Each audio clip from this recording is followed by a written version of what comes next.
Olá, querido amigo, tudo bom? Que alegria estar com vocês em mais um estudo da lição de Escola Sabatina, a lição de jovem que a gente faz aí o resumo toda sexta-feira. E a lição dessa semana, a 10ª lição, veio falando sobre a doadora extrema, que é a oferta da viúva, que você pode encontrar em Marcos capítulo 12, versos 41 e 44. Não é o único livro que tem essa história, mas a história que a lição escolheu foi a que está em Marcos. É interessante que a oferta da viúva diz que Jesus estava próximo do gasofilácio com seus discípulos. Acredita que esses lugares ficavam, esses depósitos, né, ficavam ali no pátio, onde ficavam os sacerdotes. Cada um ficava próximo de um para receber as ofertas próximo do templo, antes de entrar no templo. E Jesus estava ali olhando não a quantidade, mas a forma que as pessoas entregavam. E Jesus percebeu que a viúva, ela deu apenas 2 moedinhas, mas ele deixou claro aos discípulos que ela deu mais do que qualquer um que estava ali. Primeiro porque ela não deu do que sobrava, ela deu tudo que tinha. E outra que chama a atenção não era quanto Jesus observava que as pessoas doavam, mas a forma, o coração, a entrega. Não era para se exibir que ela doou. Ela doou porque sabia que era o certo. Ela podia ter sido estimulada por alguns devido à corrupção daquela época, não diferente dos nossos dias, a não doar porque o dinheiro não poderia ser bem utilizado.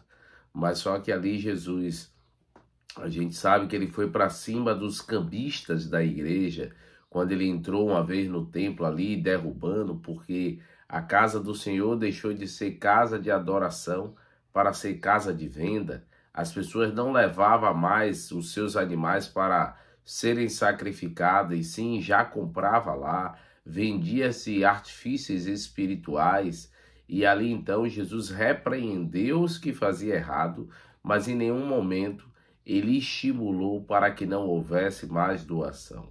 Então por isso que a história ela é importante, porque mostra o contexto que Jesus trabalhava com as pessoas.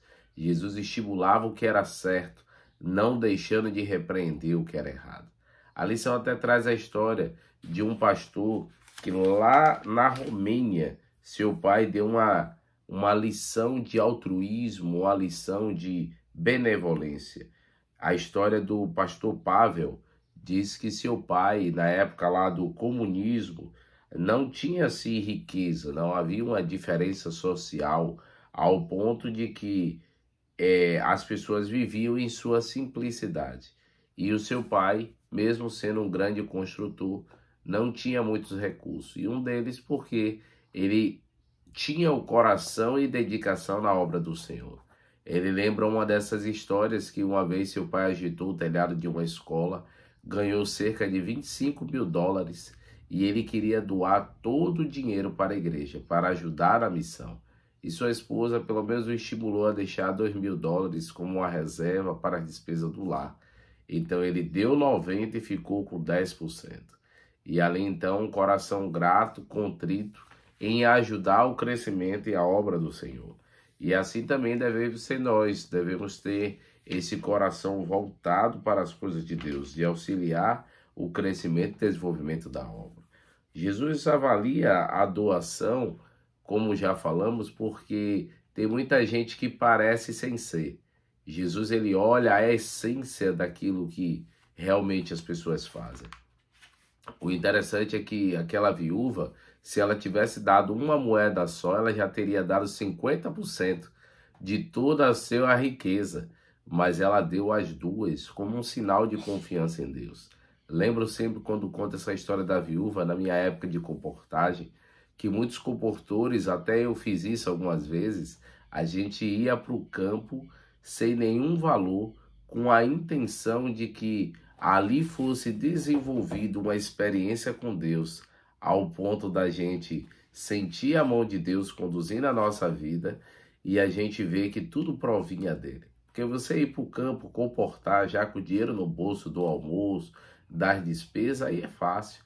A gente gostava de ir, quem tinha que viajar, só com a passagem de ida. E cria que Deus ia dar de volta e os outros valores. Cremos em um Deus que ele move montanhas E a gente precisa, pela fé, se confiar e se apegar nesse Deus. Aquela mulher também deu uma oferta de fé, entendendo que era Deus que supria e cuidava das suas necessidades. Muitas das vezes, queridos, ouvir histórias como essa, como da mulher que fez lá o bolo para Elias, né? E ela disse que só tinha um pouquinho do azeite para ela e seu filho, mas ela fez primeiro para o profeta. A gente precisa entender que fazer o que é o certo não é fácil, mas é necessário fazermos, porque isso desenvolve a nossa confiança e certeza no Senhor. Você crê nisso? Na quarta-feira a gente chega ao momento hipertexto, no qual a lição ela comenta o seguinte: ó, uma das ênfases desequilibradas da teologia da prosperidade é quanto mais você dá, mais você recebe. É dando que se recebe. Então a proporção é: você tem que dar tudo para que Deus dê tudo. E a gente precisa ter cuidado com isso. A oferta ela precisa ser proporcional ao coração, à vontade de servir. E essa deve ser a ênfase a cada dia da nossa pregação sobre o aspecto da doação. O interessante é que a lição também ela fala, traz, né, 2 Coríntios 9:7, que diz que Deus ama quem dá com quê? Com alegria e proporcional às bênçãos que Deus tem derramado. Proporção da bênção é: eu preciso ali estabelecer meu plano com Deus, e quanto mais Deus vai abençoando, mais a gente vai doando, porque Deus ama quem dá com alegria. Além disso, a lição traz 4 palavras aí importantes que ela pede para você escolher, porque a palavra principal é proporção. Então eu escolhi viúva, fidelidade, gratidão e Deus. 4 palavras aí chave, né? Procurando uma pátria. O elogio de Jesus à oferta da viúva pobre é uma repreensão aberta àqueles que relutam em devolver dízimos e dar oferta, porque suspeito de que existem erros na administração da igreja. Jesus, quando elogia aquela mulher do ano, mesmo em um período de corrupção, ele mostra que ele é a favor de que as pessoas doem com alegria e doem para ver a casa do Senhor bem. A gente não pode justificar um erro cometendo outro. E muitas das vezes tem pessoas que fazem isso. Eu não vou doar porque está tendo um enriquecimento ilícito na igreja. Interessante que a igreja adventista, tentando combater esse pensamento, ela trabalha uma escala salarial com os pastores, recebendo assim um piso. E o que é que acontece? A igreja ela tenta ser o mais transparente possível. Nenhum valor que a igreja dá para os seus pastores é para enriquecer. Mesmo tendo a oportunidade por meio de família, herança, a igreja ela tem um equilíbrio com isso. Sempre cuide e aconselhe os pastores com o que compra, com o que veste, para que não seja desproporcional, principalmente a região e o lugar que está trabalhando.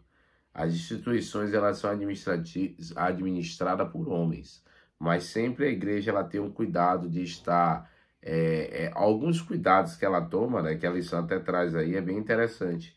Uma delas, o critério legal que ela toma é de ter um CNPJ para estar de acordo com as leis do país. Então ela tem esse cuidado. Outro aspecto é o salário fixo, que eu já falei dos obreiros. Também ela trabalha com uma equipe que regulamenta e também faz ali sempre, periodicamente, uma avaliação de como está as finanças. Nenhuma decisão é tomada sozinha, é tomado por uma comissão, no qual também contém membros e pastores, funcionários, para que opinem também o destino dos recursos, como irá fazer.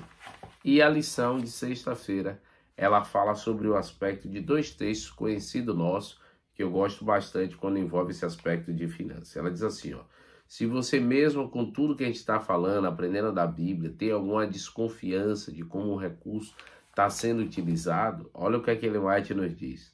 Faça uma reclamação de forma clara e aberta, no devido espírito às pessoas competentes. Solicite em sua petição que as coisas sejam ajustadas e colocadas em ordem. Mas não se retire da obra de Deus, nem se demonstre infiel, por outros não estarem fazendo o que é correto. Não é que agora eu vou parar de doar porque outros não estão fazendo o que é correto. Eu preciso fazer, mas se eu vejo que não está saindo da maneira correta, em espírito de oração, eu tenho que fazer a repreensão para as pessoas devidas, tesoureiros, administradores. Então, que Deus te use quando você achar que não está errado, não está certo, para que as coisas sejam ajustadas. Se não, coloca na mão de Deus e deixa Ele conduzir. Um outro texto é: repreende o egoísmo que extorquia e usava mal as dádivas da viúva. Ao mesmo tempo elogiou a viúva que trouxe sua oferta para o tesouro do Senhor. Como eu já disse, Jesus não deixou de falar quem devia, que era para recuperar, melhorar a forma que estava administrando, mas também ele não deixou de parabenizar e elogiar a oferta da viúva. Uma coisa sem deixar de fazer a outra. E aí eu leio o último texto que diz: o princípio estabelecido por Cristo é de que nossas ofertas a Deus sejam proporcional à luz e privilégio que recebemos. Então, queridos, a oferta ela precisa ser proporcional à bênção que Deus derrama em nossa vida. Se você ganha mais, devolver mais. Se ganhar menos, devolver de acordo com o que você ganha. E aí, quando se coloca isso em porcentagem, acaba que facilita de todos estarem ali o quê? Devolvendo justamente, não valores iguais, mas justo com o que ganha. Então, por isso que a proporção, a porcentagem, ela é de uma certa forma justa por causa disso. A gente dá com alegria e dá porque é para avançar a causa do Senhor. Que você creia nisso, seja participante desta obra e não se esqueça de curtir, comentar e, se ainda não segue, seguir o canal. Vamos orar?